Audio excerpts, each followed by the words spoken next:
Moikka ihana! Mä oon Salla. Mä valokuvaan työkseni muun muassa vastasyntyneitä ja haluan nyt jakaa teidän kanssa yhden asiakaspalautteen, joka kiteyttää mun palvelun täydellisesti. Kiitos, jos kuuntelet loppuun asti. Moi Salla! Käytiin keväällä meidän esikoisen kanssa sun newborn-kuvauksessa. Haluan kiittää sua ihanista kuvista. Varsinkin nyt, kun vauva on jo isompi, ryömivä ja liikkuva tyyppi, niin noihin kuviin on ihana palata fiilistelemään. Ja parasta on, että kuvia on oikeasti paljon. Nyt sen tajuaa, miten nopeasti vauvat kasvaa ja aika kuluu. Sun ottamat kuvat on arvokas muisto meidän pienestä vastasyntyneestä.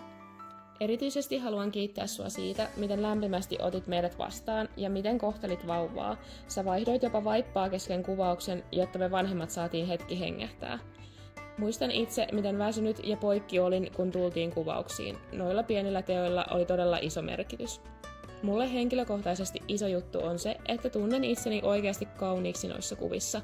Synnytyksen jälkeen tuntui, että oma pää on hormoneista sekaisin ja oma kroppa tuntui täysin vieraalta. Tuntui, että viimeinen asia, jota haluan tehdä, on mennä kuvattavaksi, mutta onneksi me tultiin. Ihan ehdottomasti halutaan käyttää sun palveluita myös tulevaisuudessa.